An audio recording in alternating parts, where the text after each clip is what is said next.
Going to have a little look at some Tempest revision now. This video is going to be about the plot. The Tempest is a play written by William Shakespeare and is believed to be one of his final works. It's thought to have been written around 1610, 1611. We always say around with Shakespeare, we're not entirely sure. It's a tragicomedy, so it's both tragic and comic. And the plot revolves around a shipwreck on a remote island, and the magical events that unfold there is also quite dependent on people not knowing what other people look like. The play begins with a ship caught in a violent storm at sea, a tempest.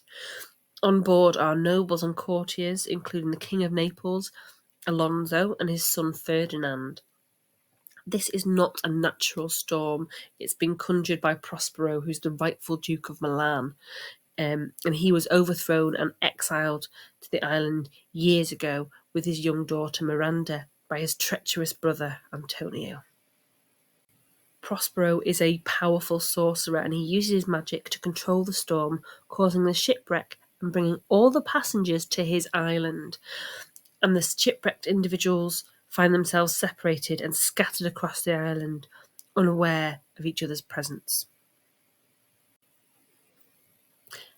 While on the island, Prospero uses his magic and the spirit Ariel to manipulate events and seek revenge against those who wronged him in the past, especially his brother Antonio and Alonso, who's the king, who supported Antonio in usurping Prospero's position. Meanwhile, Ferdinand, who's Alonso's son, comes across Miranda and they fall in love at first sight. That happens a lot in Shakespeare. Love at first sight. Ridiculous, but there we are.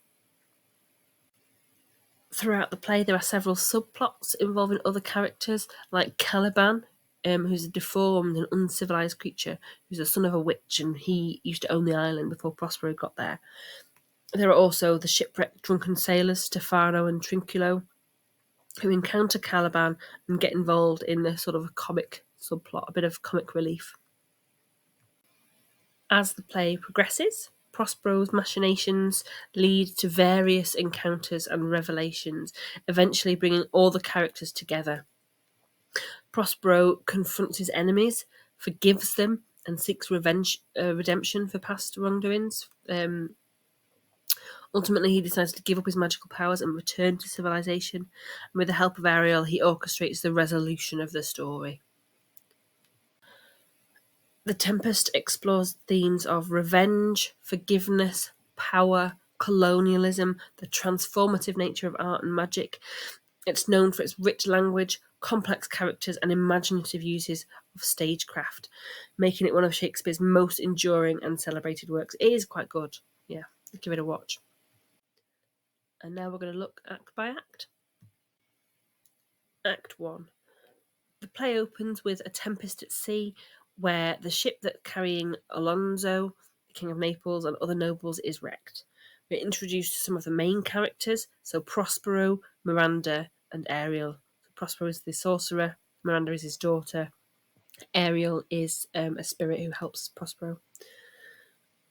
On the island, Prospero explains to Miranda their history and how they ended up there. It's a very useful sort of plot stick to catch us up with what's going on.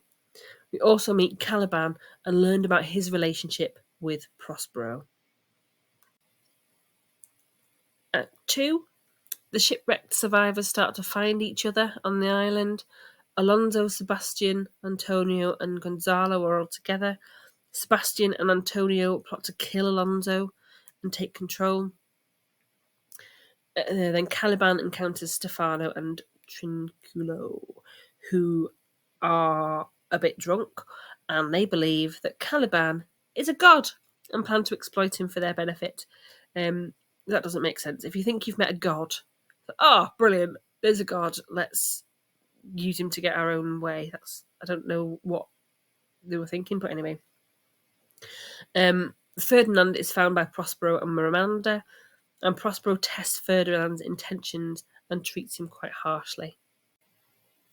Act 3. Ferdinand is put to work by Prospero, who wants to test his love for Miranda. Ferdinand willingly works to prove his love. He does everything that Prospero says or tries to. Caliban, Stefano, and Trinculo, I keep getting his name wrong, Trinculo, plot against Prospero, and Ariel intervenes to foil their plans.